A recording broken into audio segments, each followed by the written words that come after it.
ജയ് ഗിലിഹാൽ പ്രധാന വേഷത്തിലെത്തി ഇന്നലെ ആമസോൺ പ്രൈമിലൂടെ പുറത്തിറങ്ങിയ ഒരു ആക്ഷൻ പാക്ഡ് മൂവിയാണ് റോഡ് ഹൗസ്.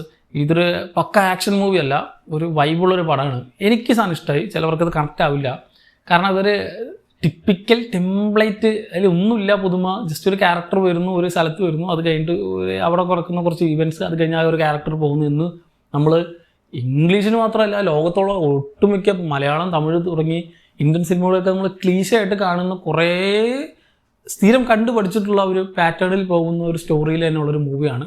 കാരണം ദിസ് ഈസ് എ റീമേക്ക്. ഇതൊരു 80s ഇറങ്ങിയ ഒരു മൂവിയുടെ റീമേക്കാണ്. സോ റോഡ് ഹൗസിലേക്ക് ഒരു ബൗൺസറായിട്ട് നമ്മുടെ ജയ് ഗിലിഹാലിൻ്റെ ക്യാരക്ടർ വരുന്നു. ആളൊരു പഴയ UFC അല്ലെങ്കിൽ ഫോർമർ ഫൈറ്ററാണ്. സോ ആ ഒരു ക്യാരക്ടറിൻ്റെ പാസ്റ്റും ഹോണ്ട് ഇതൊക്കെ ഉണ്ട്. പക്ഷേ ആ ഒരു ക്യാരക്ടർ ഈ ഒരു സ്ഥലത്തേക്ക് വരുമ്പോൾ അവിടെയുള്ള ഇഷ്യൂസ് എങ്ങനെയാണ് ഈ ഒരു ക്യാരക്ടർ സോൾവ് ചെയ്യാൻ ശ്രമിക്കുന്നത്, അത് കഴിഞ്ഞ് അയാൾ അങ്ങനെ വീട്ടിൽ പോകുന്ന കാര്യമായിരിക്കും ഈ സിനിമയിൽ കാണിച്ചു തരിക. സോ അത്ര ക്ലീഷേഡ് ആയിട്ടുള്ള, അത്ര ടിപ്പിക്കൽ ടെംപ്ലേറ്റിൽ പോകുന്ന ഒരു സ്റ്റോറിയിൽ തന്നെയാണെങ്കിൽ ആളുടെ പ്രസൻസ്, ജയ് ഗിലിഹാലിൻ്റെ പ്രസൻസ്, ആളുടെ ആ ഒരു മാനറിസം, ആളുടെ ആ ഒരു എക്സിക്യൂഷൻ, ആ ഒരു ക്യാരക്ടർ ഡിസൈനൊക്കെയാണ് എനിക്ക് ഈ സിനിമയിൽ ഭയങ്കരമായിട്ട് ഇഷ്ടമായത്.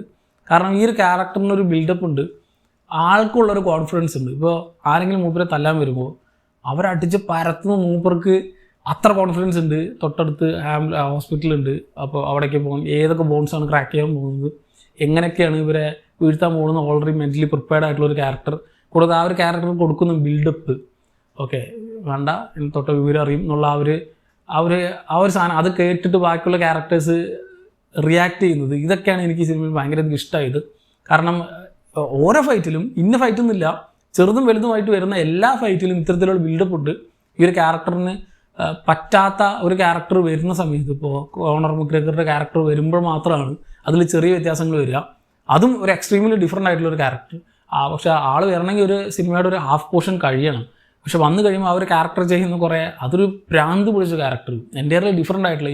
ഇങ്ങനെയാണെങ്കിൽ ജയ് ഗിലിഹാലാണെങ്കിൽ ഭയങ്കര കൂളായിട്ടുള്ളൊരു ക്യാരക്ടർ, മറ്റേതാണെങ്കിൽ വെറി പിടിച്ചൊരു ക്യാരക്ടർ, എന്താണ് ചെയ്യാമെന്നറിയില്ല. ഇങ്ങനെ രണ്ട് എക്സ്ട്രീം ആയിട്ടുള്ള ക്യാരക്ടേഴ്സ് തമ്മിലുള്ള ക്ലാഷും ഇങ്ങനത്തെ കാര്യങ്ങളൊക്കെയാണ് സിനിമ പ്രധാനമായിട്ട് ചർച്ച ചെയ്യുന്നത് തോന്നുന്നു. സോ എനിക്കിതിൽ ഏറ്റവും ഇഷ്ടമായത് ആ ഒരു റോഡ് ഹൗസ്, അതിനെ ചുറ്റിപ്പറ്റിയിട്ടാണ് സിനിമ മുഴുവൻ.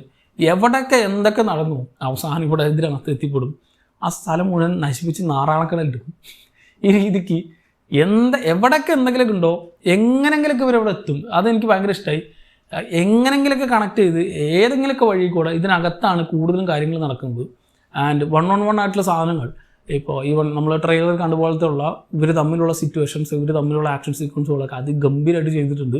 പക്ഷേ കൂടുതൽ ആക്ഷൻ സീക്വൻസുകളെ അധികം എക്സ്പ്ലോർ ചെയ്ത് ഇവർ കാണിക്കുന്നില്ല. ആൻഡ് ആക്ഷൻ സീക്വൻസുകൾ കുറവാണ് സിനിമയിൽ കമ്പാരിറ്റീവ്ലി. നിങ്ങളൊരു ആക്ഷൻ പാക്ഡ് മൂവിയാണെന്ന് പ്രതീക്ഷിച്ച് പോയാൽ ഒരുപക്ഷെ അത്രയ്ക്കെങ്കിലും ഇഷ്ടപ്പെടാൻ ചാൻസ് ഇല്ല. പക്ഷേ ഒരു വൈബിളൊരു പടം എന്ന രീതിയിൽ ഒരു വട്ടം കണ്ടു നോക്കാൻ പറ്റുന്നൊരു മൂവിയാണെന്നാണ് എൻ്റെ അഭിപ്രായം. ഒരു മൾട്ടിപ്പിൾ വാച്ചിന് പറ്റുന്നൊരു മസ്റ്റ് വാച്ച് ഐറ്റമൊന്നും ഞാൻ പറയില്ല.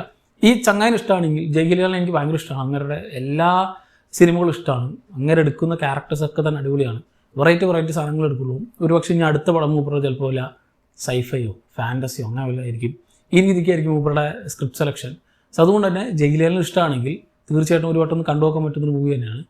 ആൻഡ് എന്നെ സംബന്ധിച്ച് ഇറ്റ്സ് എ വാച്ചബിൾ പോപ്കോൺ വൃത്തി ഫ്ലിക്ക് ആക്ഷൻ എൻ്റർടൈനർ. സോ ഒരു വട്ടം ഒന്ന് ട്രൈ ചെയ്ത് നോക്കുക, രസമുണ്ട്. ആൻഡ് ഇതിൽ ഒരു ഒറ്റ പർട്ടിക്കുലർ ഷോട്ടാണ് നമ്മൾ കുറേ സിനിമയിൽ കണ്ടിട്ടുണ്ടെങ്കിലും ഇതിൽ ആ ഒരു മ്യൂസിക്കും ആ ഒരു വൈബും ആ ഒരു സിറ്റുവേഷനിൽ ആ ഒരു സീൻ വന്നപ്പോൾ കുത്തുന്ന സീനാണ്, മാറ്റി കുത്തുന്ന സീൻ. അത് എനിക്ക് ഭയങ്കര ഇഷ്ടമായി. എനിക്ക് പെട്ടെന്നൊരു രോമാഞ്ചൊക്കെ വന്നൊരു സീനാണ്. ആൻഡ് സിനിമ മുഴുവൻ അങ്ങനെ ഇല്ല, പക്ഷെ ആ ഒരു പർട്ടിക്കുലർ സീൻ, ആ ഒരു സീനിൻ്റെ പ്ലേസ്മെൻറ്റ് അത് ഗംഭീരം, ഒരു രക്ഷയില്ല. ആൻഡ് ഇത് കഴിഞ്ഞാൽ വരുന്ന അല്ലെങ്കിൽ അത് കഴിഞ്ഞിട്ട് ഈ ക്യാരക്ടറിന് ഉണ്ടാവും എന്നൊക്കെ വളരെയധികം പ്രഡിക്റ്റബിൾ ആയിട്ടുള്ള കുറേ സാധനങ്ങളുണ്ടെങ്കിലും, കുറേ മസാല സാധനങ്ങളുണ്ടെങ്കിലും വെറുതെ ഒരു വട്ടം കണ്ടിരിക്കാൻ പറ്റുന്ന മൂവിയാണ്. സോ തീർച്ചയായിട്ടും ചെക്കൗട്ട് ചെയ്ത് നോക്കുക. സിനിമ ആമസോൺ പ്രൈം വീഡിയോയിൽ അവൈലബിൾ ആയിട്ടുണ്ട്. എനിക്ക് OTT റിലീസ് ചെയ്ത് നന്നായി എന്ന് തോന്നുന്നു. കാരണം തിയേറ്ററിൽ കാണാനുള്ള സ്റ്റഫൊന്നുമില്ല, ജസ്റ്റ് വീട്ടിൽ നിന്ന് കാണാൻ പറ്റുന്ന സാധനം തന്നെ ഉള്ളൂ. സോ കണ്ടു നോക്കുക. കണ്ടവരുണ്ടെങ്കിൽ നിങ്ങളുടെ അഭിപ്രായം പറയാം. മറ്റൊരു വീഡിയോയിലൂടെ വീണ്ടും കാണാം. നന്ദി.